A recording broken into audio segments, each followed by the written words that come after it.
Antes que houvesse qualquer coisa, som, forma ou matéria, já havia uma presença, invisível aos olhos, mas absoluta em essência. A Bíblia não começa com um argumento, mas com uma afirmação. No princípio, Deus. E é a partir desse princípio que tudo se desenrola. Nesta narrativa, você será conduzido por acontecimentos que moldaram não apenas a história do mundo, mas também o íntimo da alma humana. Uma história de criação, desobediência, juízo e fidelidade.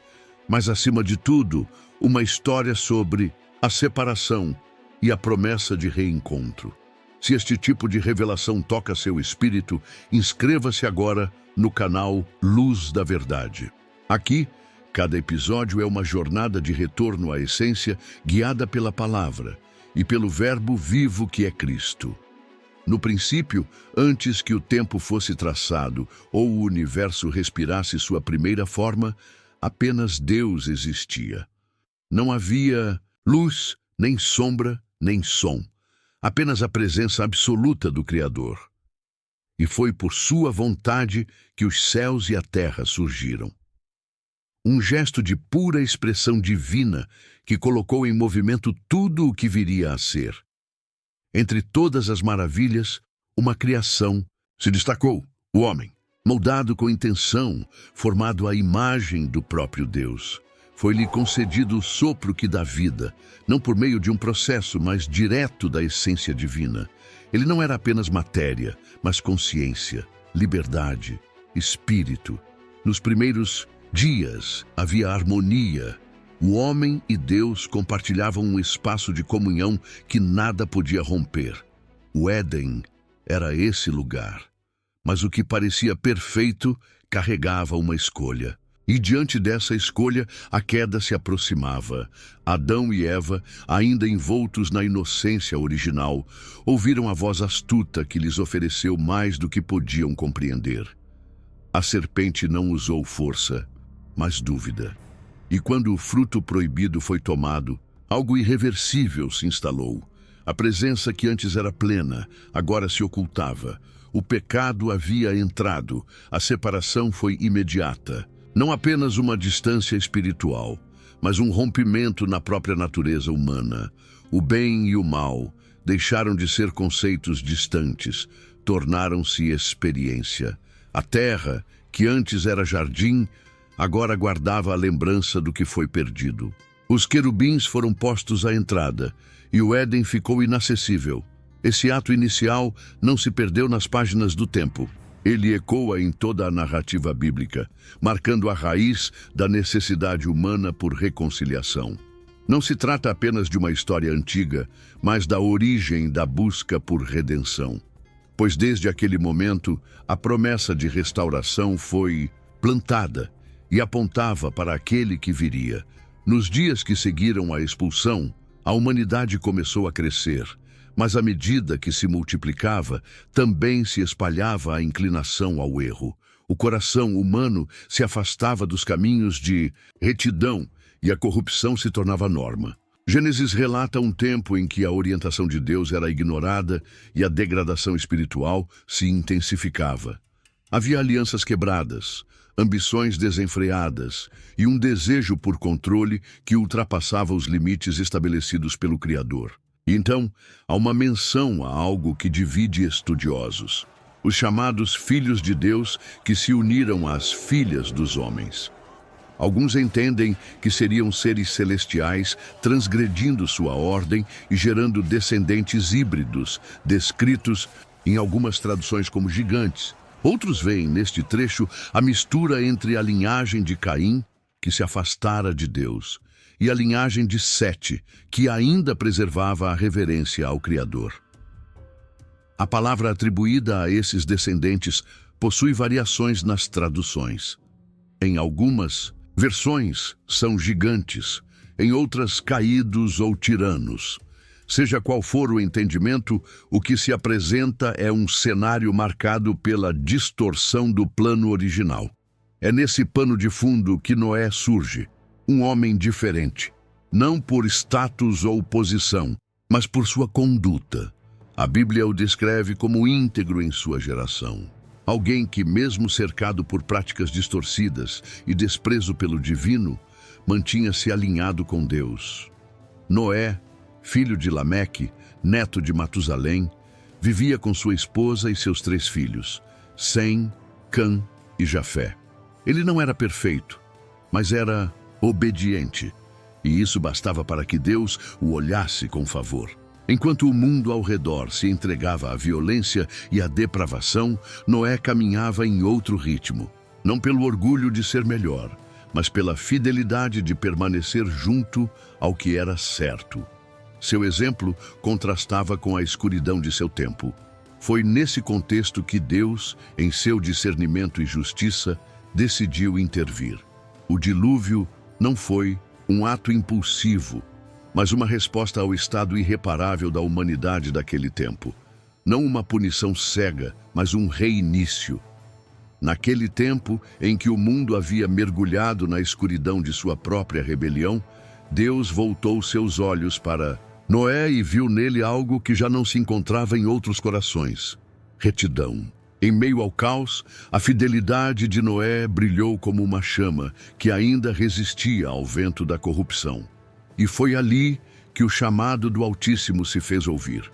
Um chamado não apenas de juízo, mas de preservação. A escolha de Noé não se deu por acaso.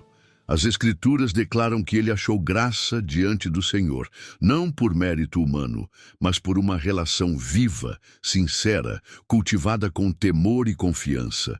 Deus decidiu iniciar por meio dele um novo capítulo da história humana. E para isso, entregou-lhe um plano detalhado, traçado com precisão divina: a construção da arca. Cada medida, cada material, cada instrução era carregada de significado. Não era apenas um barco, era um testemunho. A madeira, o betume, os andares, os compartimentos, tudo seguia uma ordem revelada. A fé de Noé se expressava não em palavras, mas em cada martelo, em cada junta, em cada dia dedicado à obediência. Enquanto outros zombavam ou ignoravam os sinais, ele persistia. A arca, segundo o relato sagrado, possuía dimensões imensas. Uma embarcação de grandes proporções, capaz de abrigar não apenas sua família, mas representantes vivos de toda espécie animal. Era um abrigo que simbolizava algo maior que a própria madeira: a misericórdia de Deus diante do colapso iminente. Com a ajuda de seus filhos e esposa, Noé trabalhou, cultivou, armazenou alimentos, preparou-se. Nenhuma palavra de desânimo o fez recuar. Nenhum olhar de escárnio o desviou do propósito. O tempo exato da construção é motivo de debate entre estudiosos, mas a dedicação envolvida é inquestionável. O livro de Jasher, preservado fora do cânon, menciona 5 anos. Seja qual for a duração, o que permanece é a imagem de fidelidade silenciosa diante da incredulidade ruidosa. Quando a hora chegou, a convivência improvável entre predadores e presas se estabeleceu na arca, como testemunho da ordem divina que tudo governa. O instinto natural foi submetido à vontade superior, o impossível se fez cotidiano, e então os céus se abriram. O dilúvio não começou com uma simples chuva. A Bíblia relata que as fontes do grande abismo foram rompidas e as janelas celestiais escancaradas. A terra já não era reconhecível. Em poucos dias, montes desapareciam sob as águas. O que fora familiar agora se perdia num mar sem fim. Por 40 dias e 40 noites, a criação foi submersa. Não restou refúgio fora da arca, mas dentro dela, a vida foi preservada. A embarcação, sustentada por mãos invisíveis, seguia, flutuando sobre o juízo, guardada pela promessa. Quando a chuva cessou, o silêncio das águas cobria o mundo. Então Noé, com cautela e esperança, libertou uma pomba. Ela voou sobre o vazio, mas retornou sem sinal algum. O tempo ainda não havia cumprido seu ciclo. Dias depois, a mesma pomba retornou novamente, mas agora trazia em seu bico uma folha, um ramo verde, sinal de que algo havia sobrevivido. A terra começava lentamente a respirar de novo. Ao observar o retorno da pomba com o ramo de oliveira, Noé reconhece ali não apenas um sinal de terra firme, mas uma mensagem silenciosa da parte de Deus. A vida podia recomeçar. Ainda assim, ele não se apressa. Espera mais 7 dias. Seu coração, embora esperançoso, é também reverente. Ele sabia que cada decisão devia se alinhar com a vontade do Altíssimo. E assim, a janela da arca é aberta no tempo certo. O momento em que Noé e sua família saem da arca marca uma virada na história da humanidade. A terra, antes coberta pelas águas do juízo, agora ressurge diante dos olhos daqueles que foram poupados. E antes de qualquer plano ou movimento, Noé ergue um altar. Seu primeiro gesto em solo seco é oferecer ao Senhor um sacrifício, não como obrigação, mas como expressão de um coração grato. Deus, ao receber aquela oferta, responde não, apenas com aceitação, mas com uma promessa. Uma aliança é selada, e não é apenas com Noé, mas com toda a criação. O Criador declara que nunca mais destruirá toda a vida por meio de um dilúvio. A memória desse pacto é marcada com um sinal, o arco que se forma nas nuvens após a chuva.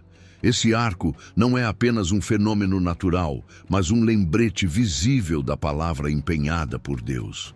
A cada vez que surgir no céu, seria um sinal de que, mesmo diante da fragilidade humana, há misericórdia. O pacto selado com Noé ecoa como uma ponte entre a justiça e a compaixão divinas. À medida que o tempo passa, a terra revela suas novas feições. O solo, antes coberto por águas, agora mostra relevos transformados. Montanhas, vales, rios, tudo parece reconfigurado, como se o mundo tivesse passado por um novo nascimento. A família de Noé, agora única sobre a terra, torna-se o ponto de origem de toda a humanidade. Gênesis apresenta os filhos de Noé como raízes de diferentes povos. Sem, Cam e Jafé, junto de suas esposas, são reconhecidos como os troncos de futuras nações. A partir deles, a diversidade humana se expande pelo mundo, dando início à formação dos grupos que se dispersariam em regiões distintas. A linhagem de Sem seria associada aos povos que habitaram o Oriente Médio, incluindo os descendentes hebreus, por meio dos quais a revelação divina continuaria a se manifestar. Jafé estaria ligado aos povos das regiões europeias e algumas partes da Ásia, cumprindo o que foi dito, que Deus o faria crescer em extensão e presença. E Cam, por sua vez, teria sua descendência vinculada aos povos do sul, em territórios que mais tarde seriam relacionados à África. Mas nem tudo entre os sobreviventes foi sem tropeços. Há um episódio registrado que revela a tensão entre respeito e desprezo. Noé, após plantar uma vinha e tomar do vinho, adormeceu em sua tenda, exposto. Cam, ao ver a nudez do pai, não se comportou com reverência. Ao invés de resguardar ou proteger, saiu a contar. Sem e Jafé, no entanto, tomaram um manto, caminharam de costas e cobriram o pai sem vê-lo. Quando Noé despertou e soube o que havia acontecido, pronunciou palavras sobre cada um. A bênção repousou sobre Sem e Jafé. A linhagem de Cam, contudo, recebeu um peso sobre si, reflexo não apenas do ato, mas da disposição de coração revelada naquele momento. As gerações que seguem carregam os desdobramentos dessa divisão. E é a partir dessas linhas que surgem os personagens que moldariam o restante da narrativa bíblica. Abraão, descendente de Sem, se tornaria o pai da fé. E a história, conduzida pelas mãos do Eterno, avançaria com promessas que apontam para algo maior do que uma terra ou uma descendência. Apontam para uma restauração completa que só viria por meio de um nome acima de todos. A narrativa da Torre de Babel, encontrada no capítulo 11 de Gênesis, revela um momento singular da história humana após o dilúvio. Era um tempo em que todos falavam a mesma língua e formavam um só povo. A humanidade, ainda unida pela descendência dos filhos de Noé, decidiu estabelecer uma cidade e erguer uma torre que chegasse até os céus. Essa construção não era apenas um feito arquitetônico. Ela simbolizava a tentativa do homem de alcançar uma posição elevada por esforço próprio, sem depender de Deus. O desejo de permanecerem juntos, de criarem um nome para si mesmos e de evitarem a dispersão sobre a terra contrariava diretamente a instrução divina dada a Noé e seus filhos. Que fossem férteis, se multiplicassem e enchessem toda a terra. A construção da torre, portanto, era mais que uma obra física. Era uma expressão de rebeldia velada, travestida de unidade e ambição coletiva. Entre os líderes desse movimento estava Nimrod, descendente de Cam, neto de Noé. A Bíblia o descreve como um homem de poder, e fontes judaicas apontam que foi sob sua liderança que a construção da torre começou. Nimrod, segundo essas tradições, usava sua influência para desviar os povos da devoção ao Deus verdadeiro. Seu domínio não era apenas territorial, mas espiritual, estabelecendo um sistema onde o centro não era mais o Criador, mas o próprio homem. Aqueles que seguiam Nimrod ansiavam por glória própria. Queriam alcançar os céus, talvez com o intuito de se proteger de um possível novo dilúvio, ignorando a promessa de Deus de jamais destruir toda a terra com águas novamente. Gênesis capítulo 9 registra essa aliança divina, reforçando que o dilúvio havia sido único e não se repetiria. Ainda assim, o povo escolheu confiar mais em seus próprios planos do que na palavra do Senhor. Há também a hipótese de que a torre servisse como estrutura defensiva. Em meio às constantes tensões da época, cidades-estado frequentemente erguiam torres como fortalezas e pontos de observação. Assim, a torre poderia ter múltiplas finalidades: militar, religiosa e simbólica, sendo ao mesmo tempo escudo contra ameaças e símbolo de domínio humano sobre a terra, e de certa forma sobre o próprio céu. A construção avança, e com ela a autossuficiência. O povo acreditava que poderia controlar seu destino, criar sua segurança, fazer-se independente do Criador. No entanto, Deus, que sonda os pensamentos mais íntimos, viu o que realmente motivava aquela obra. Não era apenas sobrevivência, era orgulho, era desobediência. Então, em um gesto preciso, Deus interveio. Mas sua ação não envolveu destruição física. Ele confundiu as línguas. Aqueles que trabalhavam lado a lado passaram a não se entender mais. O que antes era cooperação tornou-se caos. Com a comunicação rompida, o projeto ruiu por si mesmo. Esse ato foi mais do que disciplinar, foi pedagógico.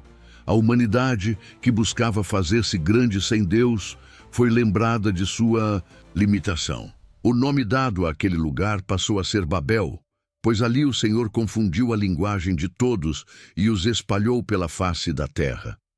A torre nunca foi concluída. A cidade perdeu seu sentido. E a ambição de um reino unificado fora da vontade de Deus foi dispersa, não por guerra, mas por uma palavra divina que desfez o entendimento comum. A história de Babel não é apenas sobre um edifício interrompido. É sobre os limites da soberba humana diante da soberania do Altíssimo.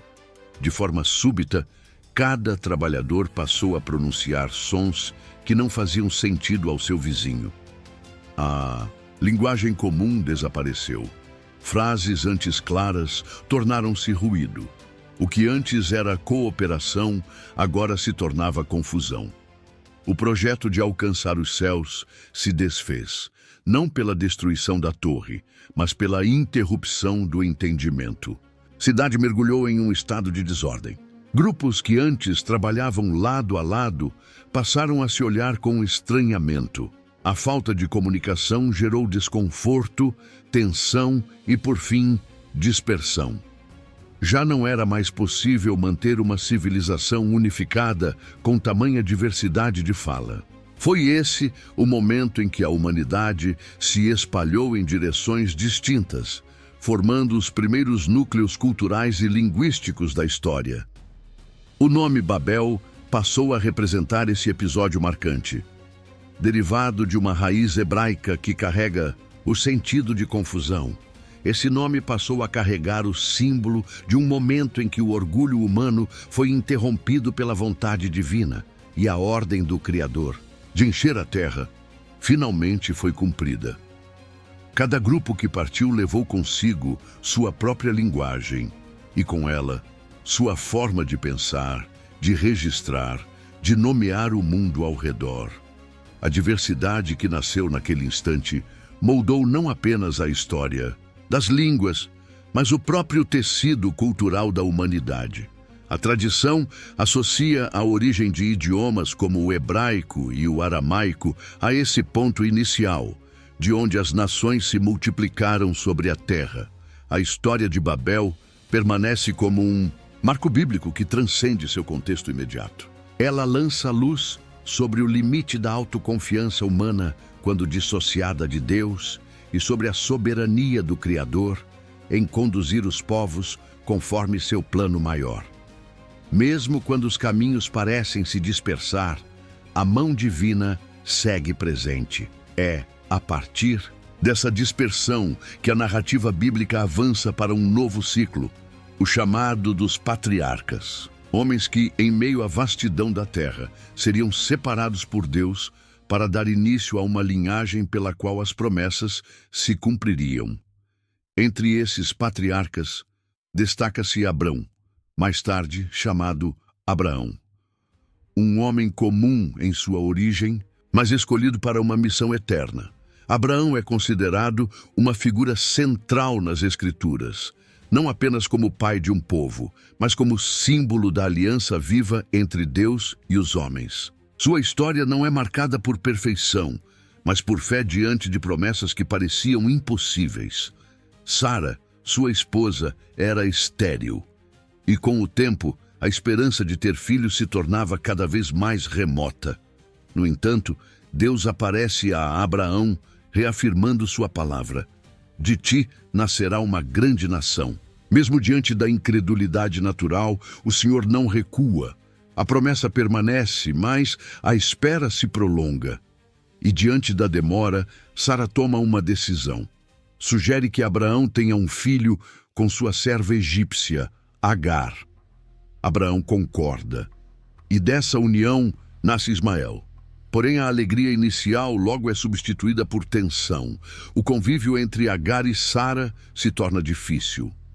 A serva, agora grávida, é tratada com severidade e decide fugir para o deserto. É ali, na solidão, que Agar é encontrada por um mensageiro do Senhor. O anjo lhe anuncia que seu filho se chamará Ismael e que dele também procederá uma grande descendência. Essa palavra transforma seu desânimo em coragem e ela retorna não por submissão à dor, mas por ter recebido uma promessa. O nascimento de Ismael inaugura uma nova fase na história de Abraão, mas a promessa de Deus ainda não havia sido plenamente cumprida. O Senhor aparece, novamente reafirma o pacto e declara com clareza: Sara, apesar de sua idade avançada, dará à luz um filho. Sara ouve e ri, mas Deus responde: haveria algo impossível para mim? E então, no tempo determinado, o menino nasce. Seu nome é Isaque, riso, pois aquilo que parecia motivo de escárnio torna-se alegria pura. O nascimento de Isaque sela o cumprimento da palavra divina. A semente da promessa havia brotado, e por meio dela, novos capítulos se abririam. À medida que Isaque cresce e a presença de Ismael se torna mais evidente, a harmonia familiar começa a se dissolver. Sara, que agora vê em seu próprio Filho, a promessa cumprida, percebe em Ismael uma ameaça velada. As tensões que haviam começado com o nascimento de Ismael crescem até se tornarem insustentáveis. Sara pede a Abraão que afaste Agar e seu filho.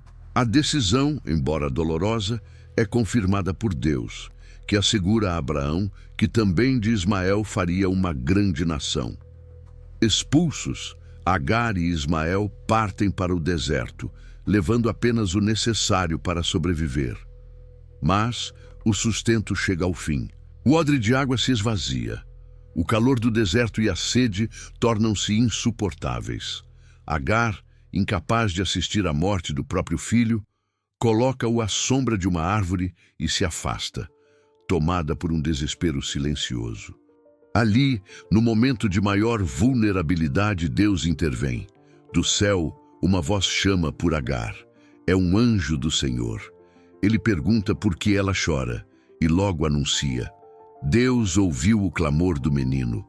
A promessa é repetida. Ismael não perecerá, pois dele nascerá uma grande nação. Em seguida, Deus abre os olhos de Agar e ela vê um poço, água em meio ao desespero. Ela corre até o poço, enche o odre e dá de beber ao filho. A vida é preservada, não por força humana, mas pela providência que jamais abandona aqueles que o Senhor conhece pelo nome. Agar e Ismael se estabelecem no deserto de Parã. Ismael cresce em meio à aridez, tornando-se um homem hábil com o arco.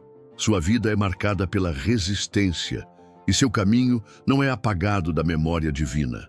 Agar providencia para ele uma esposa egípcia, e dele nascem 12 filhos, fundadores de tribos que se espalham pelas regiões desérticas. Gênesis é claro ao afirmar: Deus estava com o menino enquanto ele crescia. Enquanto isso, o olhar de Deus permanece também sobre Isaque, o filho da promessa.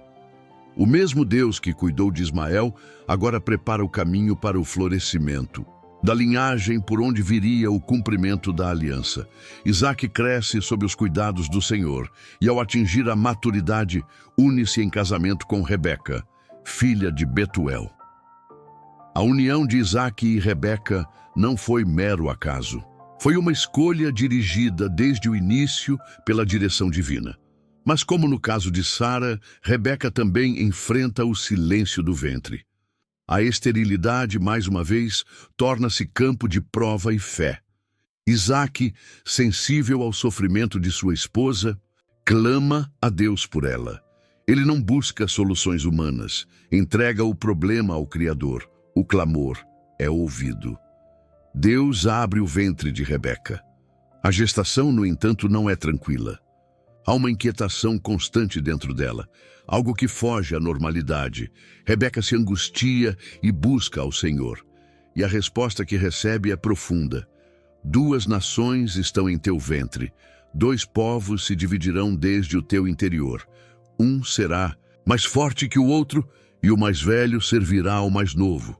O que se passa dentro de Rebeca não é apenas biologia, é profecia. O que está sendo gerado ali não são apenas filhos, são histórias, povos, caminhos que se cruzarão e colidirão ao longo dos séculos.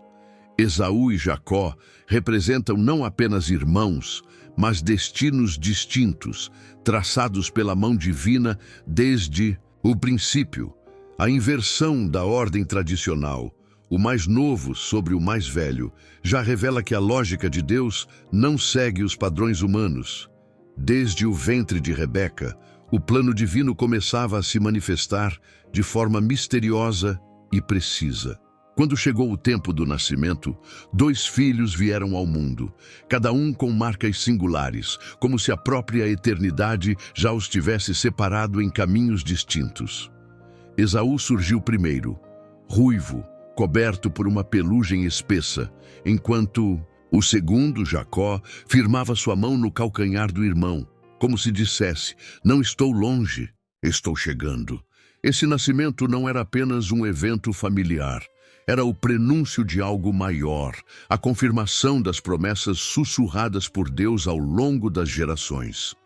Os meninos cresceram sob o mesmo teto, mas carregavam naturezas que apontavam para destinos opostos. Esaú, homem do campo, forte e instintivo, ganhava o coração de Isaque com sua caça e vigor. Jacó, mais introspectivo, habitava entre as tendas, perto da mãe, que guardava em silêncio as revelações que recebera do alto. O tempo passou e a Isaque, já avançado em dias e com os olhos apagados pela idade, sentiu que o fim estava próximo. Chamou Esaú para que este recebesse a bênção que pertencia ao primogênito.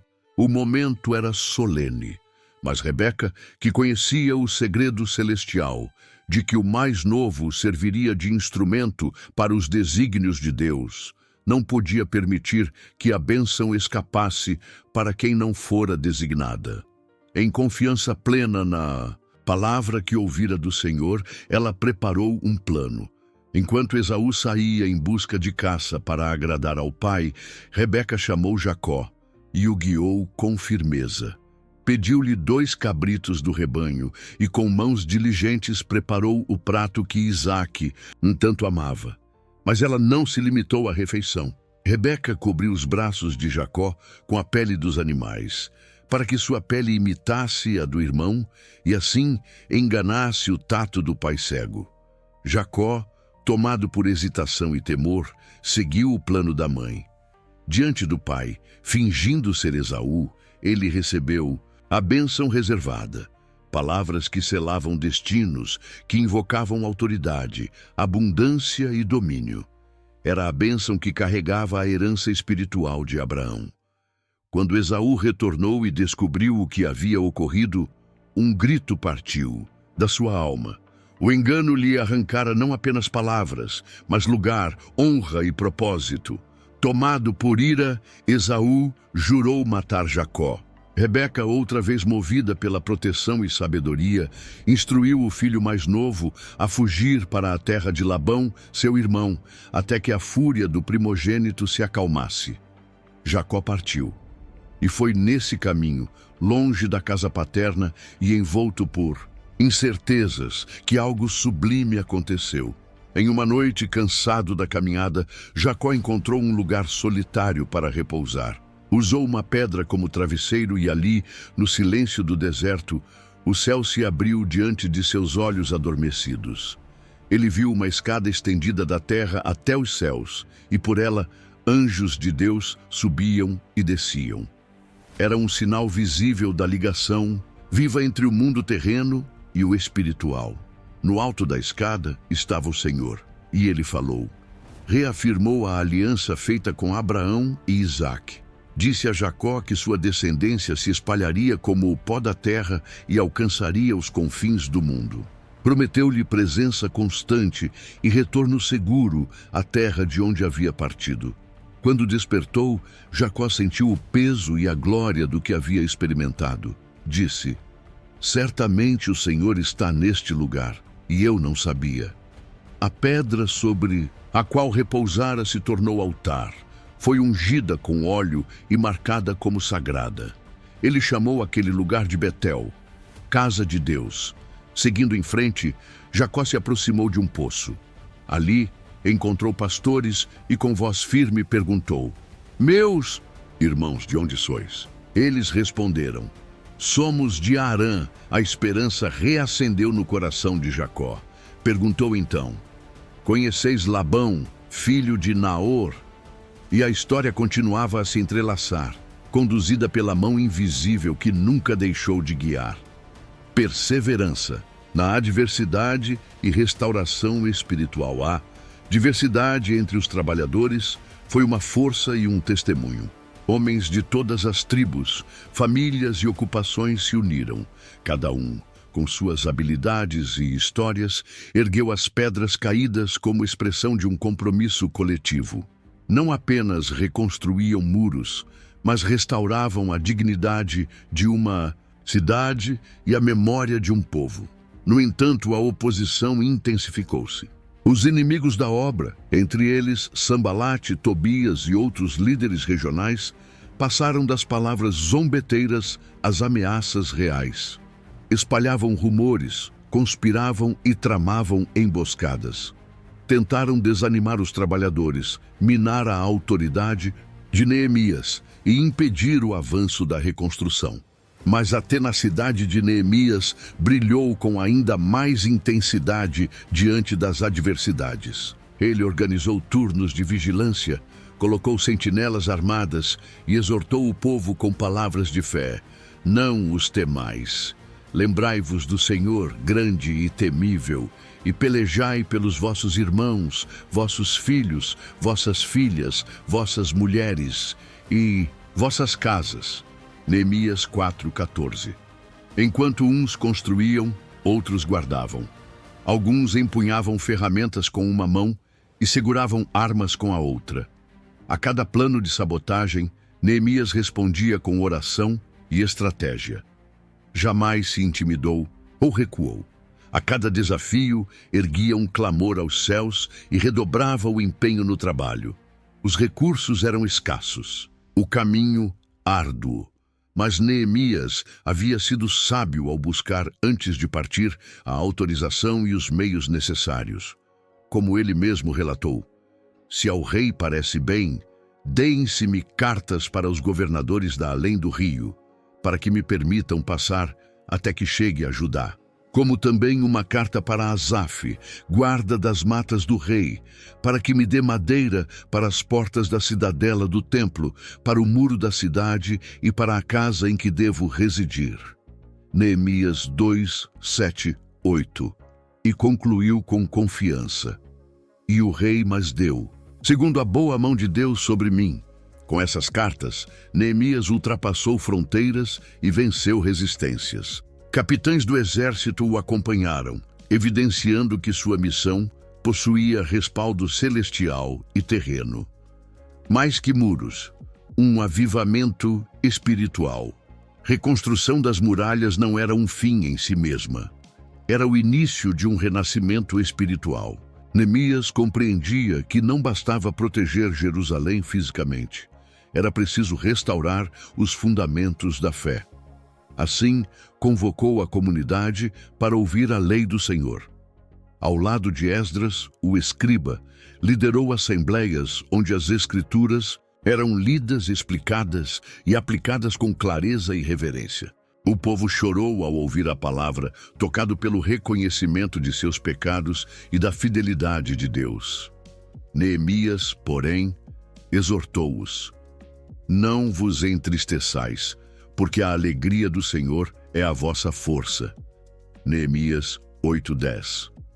Nesse mover espiritual, a cidade foi envolvida em um profundo arrependimento e renovação. O povo firmou um pacto com Deus, comprometendo-se a obedecer aos seus mandamentos, a honrar o sábado, a observar as festas sagradas e a viver em justiça. Reformas sociais e justiça restauradora. Entretanto, a fé precisava manifestar-se também na prática social. Neemias confrontou um grave problema. Os ricos estavam explorando os pobres com empréstimos abusivos e penhorando até as terras e filhos dos mais necessitados. Diante dessa injustiça, Neemias não se calou. Chamou os líderes e disse: exigis juros cada um de seu irmão. Não é bom o que fazeis. Por acaso não deveríeis andar no temor do nosso Deus? Neemias 5, 7, 9. E ordenou que devolvessem casas, campos, vinhas e todo o tributo indevido. Os acusados, constrangidos, obedeceram. Neemias convocou os sacerdotes, fez jurar perante eles que cumpririam a promessa e declarou: assim sacuda Deus todo homem que não cumprir esta palavra. Neemias 5:13. Com isso, não apenas reprimiu abusos, mas instituiu reformas duradouras, estabeleceu práticas de equidade, revalorizou os pobres e reafirmou que justiça e fé caminham juntas no reino de Deus, adoração e liderança. Restauradas, Neemias também entendeu que a adoração deveria ser restaurada com reverência e ordem. Fortaleceu a liderança espiritual da cidade, nomeando levitas e sacerdotes comprometidos com a santidade do serviço. Reorganizou os turnos do templo, reavivou a observância do sábado e restabeleceu as festas sagradas, momentos de comunhão, celebração e memória da fidelidade divina. A resposta do povo foi comovente. Homens, mulheres e crianças se entregaram com zelo, renovaram votos, reuniram-se em oração e adoração, celebraram com júbilo a dedicação dos muros reconstruídos, não apenas como uma obra arquitetônica, mas como símbolo da presença de Deus restaurada entre eles. Reflexão final. Desde o princípio, Neemias não enxergou sua missão como um projeto pessoal, nem como um empreendimento político. Para ele, cada passo, cada decisão, cada pedra colocada era resultado da orientação e intervenção de Deus. Sua fé não era acessório, era fundação. A oração não era último recurso, era o primeiro alicerce. Sua liderança não nascia da posição na corte, mas da submissão ao Senhor dos céus. E assim, Jerusalém não apenas se reergueu, foi rededicada, transformada, santificada. Conclusão. Da restauração à redenção, Neemias não foi apenas um líder administrativo ou um reformador social. Ele foi um instrumento nas mãos de Deus, um homem movido por profunda convicção espiritual. Sua vida e obra demonstram que, quando os olhos se voltam para o Senhor e os corações se dispõem a obedecer, mesmo as tarefas mais impossíveis se tornam viáveis. Sua história nos ensina que a oração precede a ação, que a fé sustenta a perseverança e que a liderança verdadeira nasce da intimidade com Deus. A reconstrução dos muros de Jerusalém não foi apenas uma obra arquitetônica, foi a restauração da esperança de um povo, a reativação da aliança com Deus e a preparação de um cenário espiritual para aquilo que estava por vir. Com Neemias, Esdras, Ageu e Zacarias, vemos um povo sendo chamado ao arrependimento, à adoração e à justiça. E mesmo após o fim das palavras proféticas, o silêncio que se seguiu não foi vazio. Foi um tempo de gestação divina. Durante 4 séculos, Israel esperaria. O céu permaneceria em silêncio, mas Deus não estava ausente. Ele preparava o cumprimento de sua maior promessa. Porque na plenitude dos tempos, o Verbo se fez carne. João 1,14. O Messias, esperado e anunciado por tantas gerações, finalmente chegou. Jesus Cristo, descendente de Davi, nasceu em Belém, não apenas para restaurar muros, mas para reconstruir corações. Não apenas para reformar a cidade, mas para redimir a humanidade. Ele é a consumação da esperança iniciada com Neemias, não a reconstrução de uma nação apenas, mas o início de um reino eterno.